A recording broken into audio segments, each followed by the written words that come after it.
Sir क्या दलितों को यहाँ भी बोलने की इजाजत नहीं है सर? अगर सबको 4 मिनट दे दो मुझे दे दो। सर ये भेदभाव नहीं चलेगा दलितों के साथ। Time is 4 minute, don't waste. भाई सर आप चेक करो, अगर सबको 4 मिनट दिए तो आप मना करो, मैं बंद कर देता हूँ उसको। क्या दलितों को सबसे आखिरी में नंबर मिलेगा और बोलने का मौका मिलेगा? क्या मजाक कर रहे हैं सर आप? नो ये all independent people are having only 4 minutes. You take sir independent में अपनी पार्टी का मेंबर हूँ सर, और जीत के आया हूँ सर, किसी के दया में नहीं आया। Take 1 minute and finish. आज हम संविधान की गौरवशाली यात्रा पे बात करने के लिए चर्चा कर रहे हैं। कल से ये चर्चा चल रही है सर। मैंने बहुत सारे दोनों पक्ष के और जितने भी हमारे मेंबर हैं सुना सर, उनको बड़े बड़े नेता हैं सर। इसके भाग 1 में लिखा हुआ है India that is Bharat, Hindustan नहीं लिखा हुआ है सर। लेकिन सारे नेता संविधान पे चर्चा कर रहे हैं, लेकिन हिंदुस्तान ही कहेंगे, भारत कहने की हिम्मत नहीं जुटा पा रहे। ये बड़ा सवाल है सर कि क्या संविधान के हिसाब से बात रखी जा रही है। मैं धन्यवाद दूंगा फूले साहू बाबा साहब अंबेडकर को और मेरे नेता मान्यवर साहब श्री काशीराम को। 25 नवंबर 1949 को संविधान को सौंपते हुए डॉक्टर बाबा साहब अंबेडकर ने कहा था कि 26 जनवरी 1950 को हम विरोधाभास भरे जीवन में प्रवेश करने जा रहे हैं। राजनीतिक जीवन में तो हमारे पास समानता होगी, लेकिन सामाजिक और आर्थिक जीवन में असमानता होगी। क्या ये चुनौती आज 75 साल बाद दूर हुई है? भारत ने 26 जनवरी 1950 को संविधान लागू होने के साथ खुद को एक संप्रभु लोकतांत्रिक और गणतांत्रिक राज्य होने का ऐलान किया।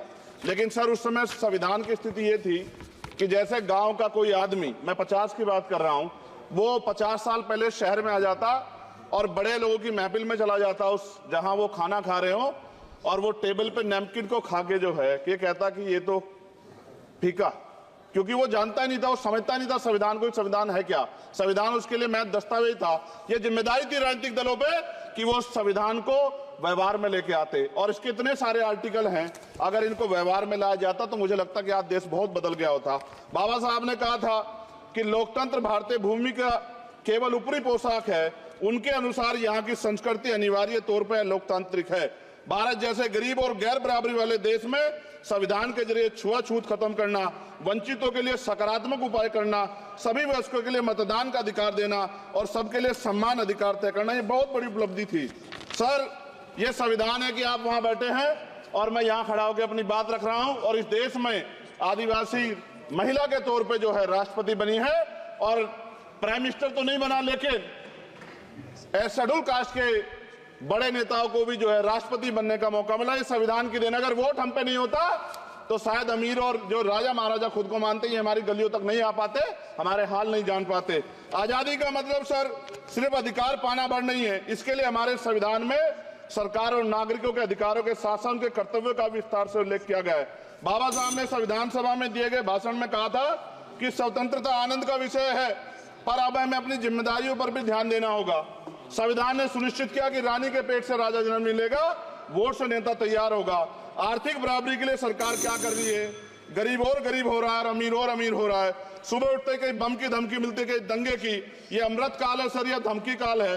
कितना बढ़ रहा है आर्टिकल 15 सर। भारत में आज भी घोड़ी चढ़ने बैठने होती है प्लीज सर। क्या दलितों को यहाँ भी बोलने की इजाजत नहीं है सर? अगर सबको 4 मिनट दे दो मुझे दे दो। सर ये भेदभाव नहीं चलेगा दलितों के साथ। Time is 4 minute, don't waste.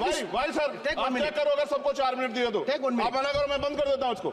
क्या दलितों को सबसे आखिरी में नंबर मिलेगा और बोलने का मौका मिलेगा? क्या मजाक कर रहे हैं सर आप? नो ये all independent people are having only 4 minutes. You take sir independent में अपनी पार्टी का मेंबर हूँ सर, और जीत के आया हूँ सर, किसी की दया में नहीं आया।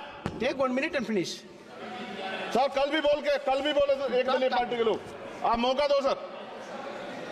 मूछे रखने पर हत्या होती है, महिलाओं पे, छोटे मासूम बच्चों पर रेप हिंसा होती है। एनसीआरबी का डाटा देकर डर लगेगा।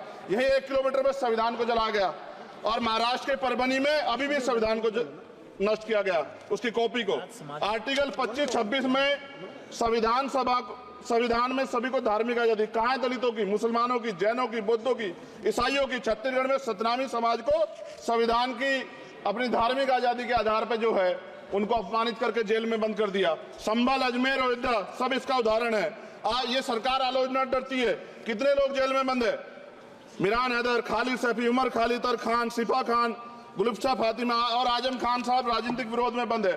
सरकार यहाँ बैठी है, सरकार सामाजिक न्याय की बात करती है। बताए कितने दलित मुख्यमंत्री बना रखे हैं आपने? 13 ज्यादा सरकार स्टेट में सरकार है। कितनी महिला मुख्यमंत्री है? आपकी सरकार ने सुप्रीम कोर्ट के आदेश के बाद रिजर्वेशन प्रमोशन में जारी नहीं किया, और ओबीसी को पॉलिटिकल रिजर्वेशन आप देंगे नहीं देंगे, आप बताने का काम करें।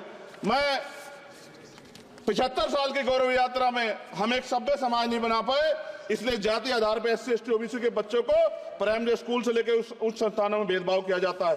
सरकार निरंकुश हो गई, कोई बुलडोजर से कार्रवाई करता है। कल मंत्री जी ने कहा हमने राष्ट्रीय पिछड़ा वर्ग आयोग बनाया, 69 शिक्षक भर्ती में उसकी सिफारिशों को नहीं माना। EWS के जरिए आपने संविधान पे आरक्षण के प्रावधान पे हमला किया। 1 मिनट में खत्म कर रहा हूं सर। संविधान सर, न्यायपालिका में आर्टिकल 124A कहता है सर, ये अधिकार जो है। Sanjay sir ji please conclude sir 1 minute में प्लीज संविधान में न्यायाधीशों की नियुक्ति का अधिकार राष्ट्रपति के द्वारा होना चाहिए, अभी तक नहीं हो रही है। All India judicial service commission कब बनेगा?